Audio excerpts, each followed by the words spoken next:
الحمد لله رب العالمين والصلاة والسلام على رسول الكريم أما بعد فأعوذ بالله من الشيطان الرجيم بسم الله الرحمن الرحيم إن كثيرا من الأحبار والرهبان ليأكلون أموال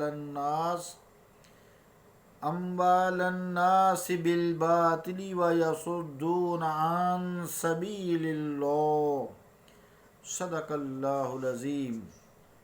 واجب الاحترام سامعین، السلام علیکم ورحمۃ اللہ وبرکاتہ۔ آیت کریمہ کا ترجمہ یوں ہے کہ بے شک پادری اور عبادت گزار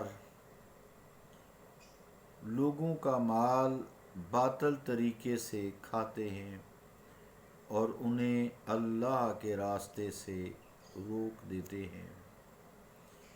اللہ کا قول سچا ہے جو بڑی ہی عظمت والا ہے۔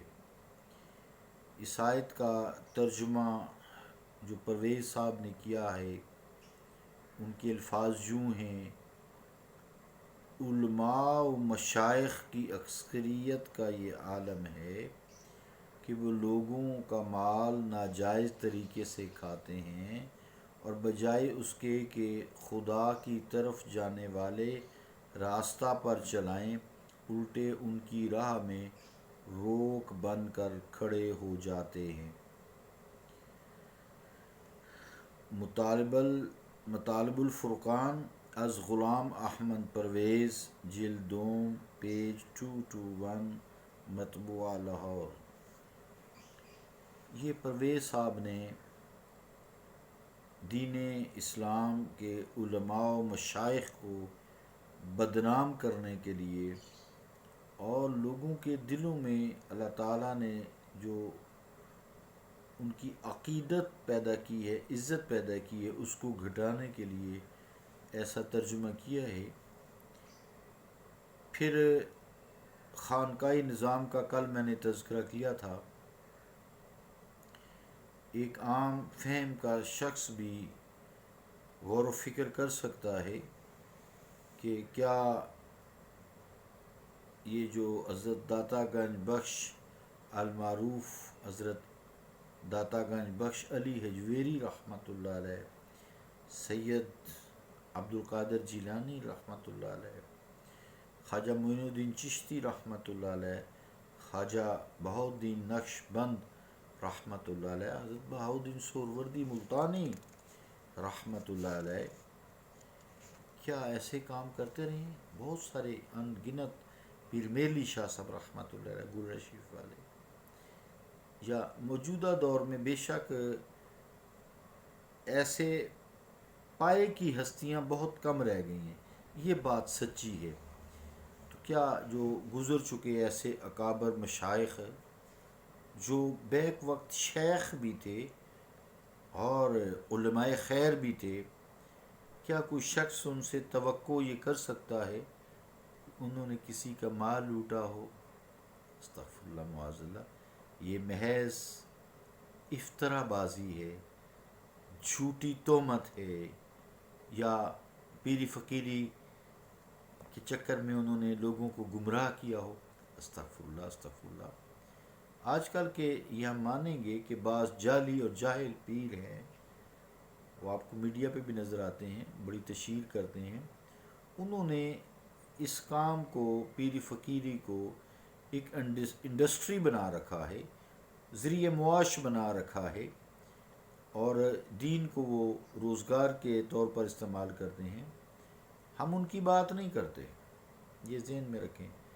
ہم بات کرتے ہیں، جیسے کل میں نے بات کی، جنہوں نے آغاز خانقاہی نظام کا کیا، تین شخصیت برگزیدہ شخصیتیں، برگزیدہ پرسنالٹیز، حضرت داؤد طائی، حضرت ابوالقاسم برگانی، حضرت ذوالنون مصری رحمۃ اللہ علیہ۔ 300 سال بعد آپ صلی اللہ تعالیٰ علیہ وآلہ وسلم کے اس دار فانی سے رخصتی کے بعد یہ کام آغاز ہوا، چونکہ حدیث میں یہی تھا کہ کہ خیر کرنی کرونی ثم الذین یلونہ ثم الذین یلونہم، کہ سب سے بہترین صدی میری ہے، پھر میرے بعد کی اس سے متصل، پھر اس سے متصل جو تیسری صدی ہے۔ اگر ہم اس دور کے ان ہستیوں کا تذکرہ کرتے ہیں تو ہمیں کہیں بھی کوئی ایسی بات نہیں ملتی، البتہ موجودہ دور میں اس کو پیشہ بنا لیا گیا ہے، وہ غلط ہے، غلط ہے، غلط ہے۔ ہم مانتے ہیں کہ یہ فراڈی ہیں، لیکن ان فراڈیوں کو دیکھ کر آپ اچھے لوگوں، علماء خیر اور مشائخ سے بدظن نہ ہونا ہمیں ہونا چاہیے۔ عزیزان گرامی قدر، ایسے کاملین جن کا میں نے تذکرہ کیا ہے، اگر کوئی شخص ایسے کاملین کے متعلق ایسا سوچتا بھی ہے تو یقین کریں اسے خدا معاف نہیں کرے گا، چاہے وہ کسی بھی پارٹی کا سے تعلق رکھتا ہے۔ بغیر ثبوت کے الزام تراشی کرنا آسان ہے، ثبوت مہیا کرنا پھر اور بات ہے۔ ایسے لوگوں کی اس آیت میں مذمت کی گئی ہے جو دولت جمع کرتے ہیں مگر خرچ نہیں کرتے۔ ان کے تو لنگر خانے چلتے ہیں، ان کے تو لنگر خانے چلتے ہیں۔ آپ آج بھی دیکھ سکتے ہیں، آپ گروڑا شریف چلے جائیں، حضرت داتا گنج بخش چلے جائیں، المعروف حضرت داتا گنج بخش، اس سے بھی لوگ اعتراض کرتے ہیں، حضرت علی اجویری کہہ رہے ہیں، چلیں نہیں، جو سمجھ داتا کی نہیں سمجھ، داتا کا مطلب ہوتا ہے، داتا کا مطلب ہے کسی سے لے کر دینے والا۔ تو یہ اللہ تعالیٰ کی بارگاہ میں دعا کرتے ہیں نا، اس حقیقی داتا سے، اللہ رب العالمین سے دعا کرتے ہیں، ان کی دعا قبول ہوتی ہے۔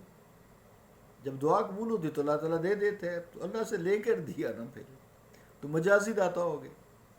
تو بہرحال حضرت علی حجویری رحمۃ اللہ علیہ، سارے جن کا میں نے تذکرہ کیا ہے، تو بہرحال ایسے لوگوں کے لیے اس آیت میں مذمت کی گئی ہے جو دولت تو جمع کرتے ہیں مگر خرچ نہیں کرتے۔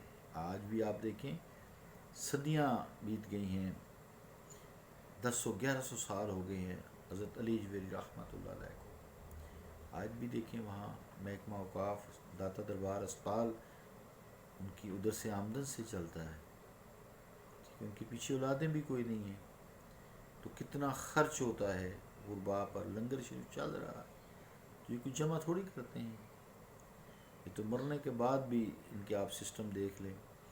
بہرحال چنانچہ اسی آیت میں ارشاد ہوتا ہے کہ والذین یکنزون الذھب والفضة ولا ينفقونها فی سبیل اللہ فبشرهم بعذاب علیم۔ ترجمہ کیا ہے کہ جو لوگ جوڑ کر رکھتے ہیں سونا چاندی اور خرچ نہیں کرتے، اسے اللہ کی راہ میں انہیں دردناک عذاب کی بشارت دیجیے۔ عزیزان گرامی قدر، یہ آیت مذمت میں ہے۔ اس آیت کا منشا یہ ہے کہ اہل ایمان میں سے جو لوگ سونا چاندی جمع کرتے ہیں اور اسے راہ خدا میں خرچ نہیں کرتے، اور وہ عذاب کے مستحق ہیں، اللہ کہہ رہا ہے۔ لہذا امت مسلمہ میں سے صرف علماء خیر اور مشائخ کو بلا استثناء اس آیت کا مصداق ٹھہرانا محض حسد ہے، عداوت ہے، بغض ہے، سری جہالت ہے، کم علمی ہے، کم فہمی ہے، کج روی ہے۔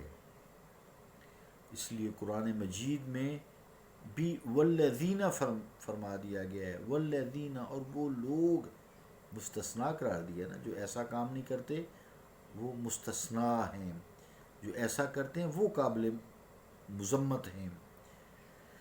وہ علماء ہوں چاہے مشائخ ہوں، جو ایسے کام کریں گے یقیناً قابل مذمت ہیں۔ وہ علماء خیر نہیں، علماء سو ہوں گے۔ پھر امت کے دوسرے الفاظ بھی اسی میں شامل ہیں، اسی آیت کی ہیں، جس میں کہا گیا ہے کہ والذین یکنزون، والذین عموم ہے، خاص نہیں ہے، مراد جو بھی لوگ ہوں، چاہے انہوں نے دین اسلام پڑھا ہے یا نہیں پڑھا، وہ اگر ایسا کام کرتے ہیں تو اللہ تعالیٰ کے عذاب کے مستحق ہیں۔ اس وعید میں مذمت صرف اس سے کام کرنے والوں کے لیے ہے، اور جو یہ کام نہیں کرتے ان کے لیے تو اچھا ہی ہے نا، وہ تو اللہ تعالیٰ کی راہ میں خرچ کرتے ہیں ان کے لیے بہت اجر ہے اللہ تعالیٰ کی بارگاہ میں۔ تو عزیزان گرامی قدر یہ مضمون ابھی چلے گا انشاءاللہ تعالیٰ، چونکہ وقت پورا ہونے کو ہے تو میں انشاءاللہ تعالیٰ اس کو کل کروں گا۔ صلی اللہ تعالیٰ علی رسول خیر خلقہ محمد وعلی آلہ و اصحابہ اجمعین برحمتک یا رحمن۔